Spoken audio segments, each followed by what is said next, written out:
Muito bem, já estamos de volta ao vivo aqui no Bora MS, 11 horas e 50 minutos. Nós estamos vivendo um momento de redução das chuvas e a estiagem que começa a partir de então, né? E a grande preocupação é com as queimadas no Pantanal e também nos municípios.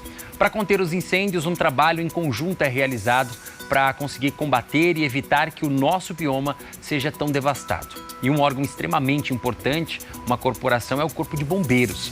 Para falar sobre esse trabalho da corporação, eu recebo aqui a Tenente Coronel Tatiane de Oliveira. Muito obrigado pela sua presença, muito bom dia, viu? Bom dia, Bruno, eu que agradeço e bom dia a todos também aí de casa. Tatiane, vamos lá, você ocupa uma patente importante, né, dentro do Corpo de Bombeiros. A gente conversava um pouquinho antes de entrar no assunto dos incêndios do Pantanal. Você é da primeira turma de mulheres do Corpo de Bombeiros Militar de Mato Grosso do Sul, né? Eu gostaria que você falasse um pouquinho pra gente da importância, né, de participar de uma corporação tão relevante para todo o estado, tão importante também. E, claro, automaticamente você acabou se tornando uma mulher que ocupou várias funções, né? Sendo a primeira mulher a ocupar várias funções dentro do Corpo de Bombeiros. Fala um pouquinho pra gente dessa experiência toda. Bem, Tenente Coronel é o penúltimo posto da carreira de oficiais. A primeira turma sou eu e a Coronel Carla, aqui do Mato Grosso do Sul. Então, sim, foram várias atividades, várias funções aí de pioneirismo, né? Para chegar hoje e estar trabalhando várias funções, mas atualmente estou como assessora de comunicação. Certo, e é um cargo muito importante também, né? Porque é o papel da corporação de comunicar com a sociedade, através dos meios de comunicação, da imprensa, né? Para que essa mensagem e para que o trabalho que vocês realizem possam chegar até a população, né? É verdade. Eu costumo falar que ser bombeiro militar é uma questão de filosofia de vida, né? É mais que uma profissão. Porque no nosso próprio juramento, a gente fala com o sacrifício da própria vida. E isso é real. Então, a gente faz disso no dia a dia aquilo que nos impulsiona dentro da profissão. Que bacana. Bom, entrando no tema incêndios, né? Nós estamos vivendo num momento em que inclusive, o governo do estado, ele decretou há um mês, 2 meses atrás, uma situação de pré-emergência, né? Uma situação pré-emergencial, que era justamente para conseguir angariar recursos, alocar estrutura para se preparar para o período de estiagem, né? O ano passado, inclusive, nós realizamos uma entrevista, qual você nos atendeu, e falando sobre essa atuação do Corpo de Bombeiros nos incêndios no Pantanal. É uma coisa que o governo disse, olha, é humanamente impossível falar que o Pantanal não vai pegar fogo. Ele vai, é um processo até natural. O que nós podemos fazer enquanto Estado e vocês enquanto também corporação é justamente minimizar os danos desse impacto, né, desses incêndios. Do ano passado para cá, o que mudou, né, para vocês estarem mais preparados, mais equipados para enfrentar esse momento crítico? Bem, Bruno, primeiro de tudo a gente precisa entender essa temática dos incêndios florestais aqui no estado, né? Nós temos 3 biomas, como bem falou o governador numa entrevista veiculada agora há pouco. Então, a gente sempre tem ocorrências de incêndios e não só no período de estiagem também. A gente encontra incêndios grandes, fevereiro, janeiro, que não é comum, mas a gente acaba atuando.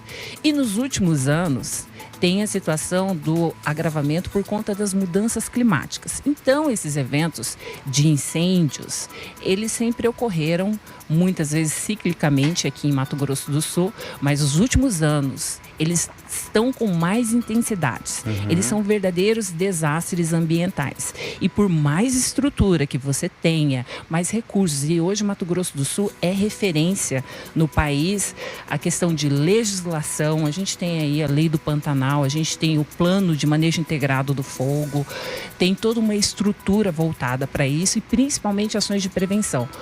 As nossas referências são os Estados Unidos, a Austrália, Portugal. São países que têm recursos, mas em situação de desastre, qualquer estrutura vai ficar aquém da sua demanda.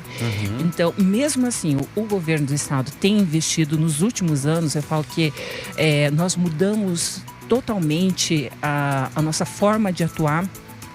Investimos em tecnologia.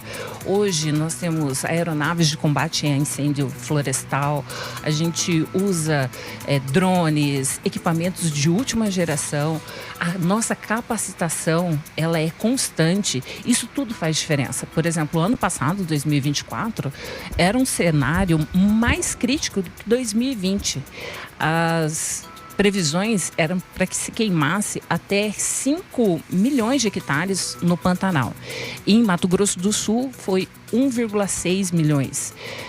Então, assim, um número muito abaixo da expectativa, né, que tinha sido apresentada, mas mesmo assim a gente tem um árduo trabalho pela frente. Você tocou num ponto extremamente importante, que é a questão do investimento, né? Você ter equipamentos e ter também o treinamento, né, para que você possa atuar. Até porque, claro que quando vocês atuaram o ano passado, certamente cada atuação existem novas dificuldades e novos desafios a serem superados, né?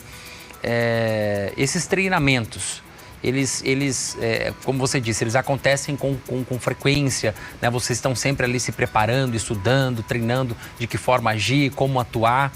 Isso é um papel fundamental, né? Porque nada adianta você ter toda uma estrutura se você não tiver a mão ali para executar de maneira eficiente, né?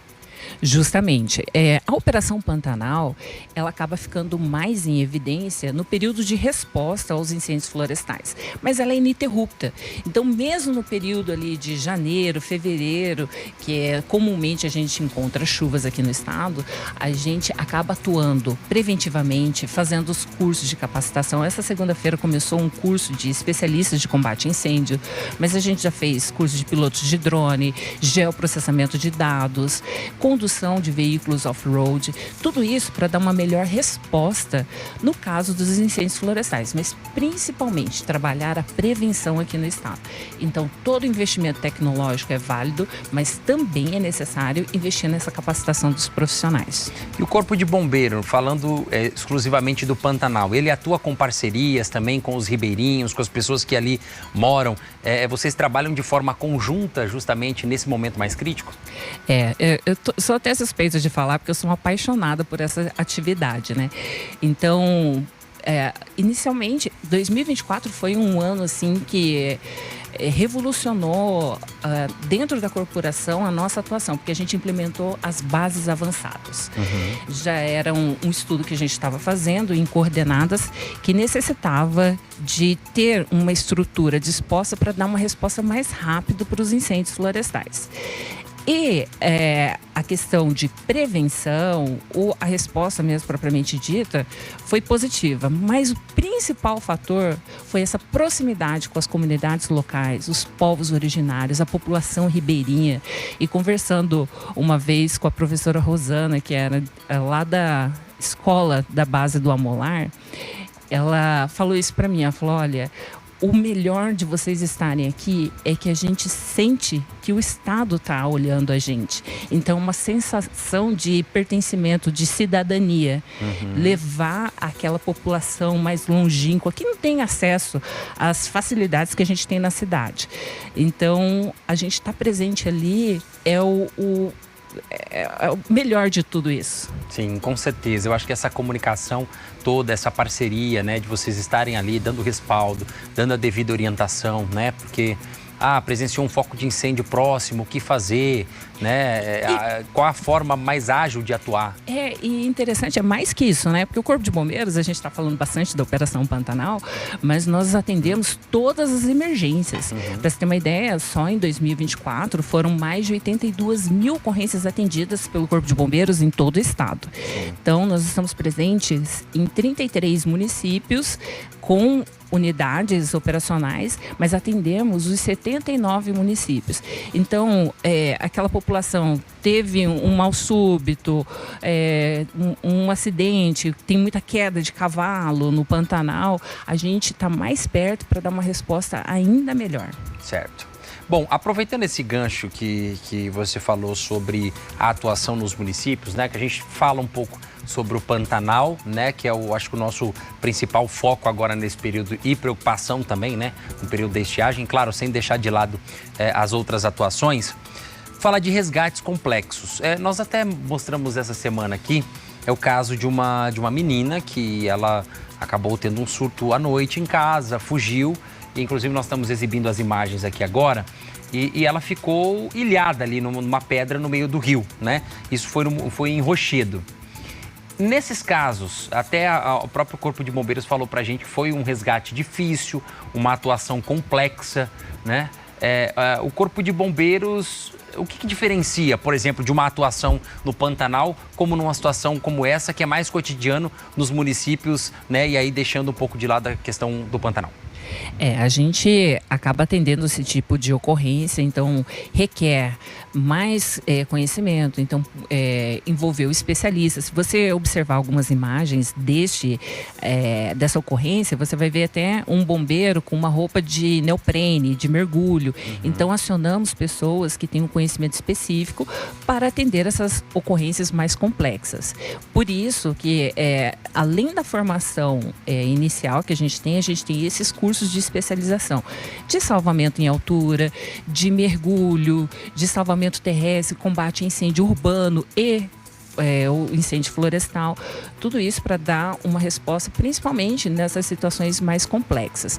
E nesse caso específico, né, a gente estava atendendo uma menina autista e o Corpo de Bombeiros também, ele foi pioneiro aqui no estado nas respostas com atendimento a pessoas que possuem o espectro autista. Então a gente já publicou protocolos de atendimento, porque é um atendimento diferenciado.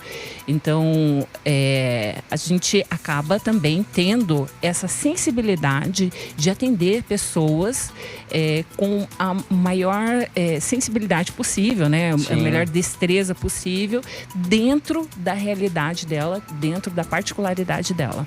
Até porque, por exemplo, a gente já viu inúmeros casos de pessoas que tentam tirar a própria vida, né? E aí você vê que o Corpo de Bombeiros, ele atua de uma forma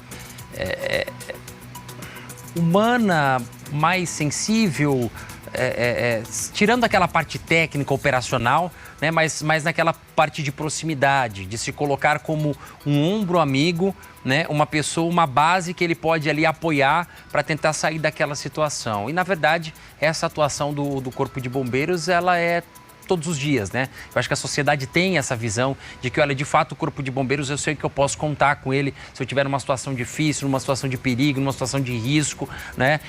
As pessoas veem isso. E eu acho que um dos casos mais bonitos que o Corpo de Bombeiros atua é justamente nesses pontos, onde tem uma pessoa que, de repente, está tentando contra a própria vida e o Corpo de Bombeiros está ali tentando dialogar, tentando conversar, né? E mostrar um outro caminho. Esse é o tipo de ocorrência também que a gente tem cursos para especializar nossos profissionais. Então, é uma abordagem diferenciada, não é simplesmente chegar e aplicar protocolos de salvamento. Você precisa fazer uma negociação, então tem todo um diferencial.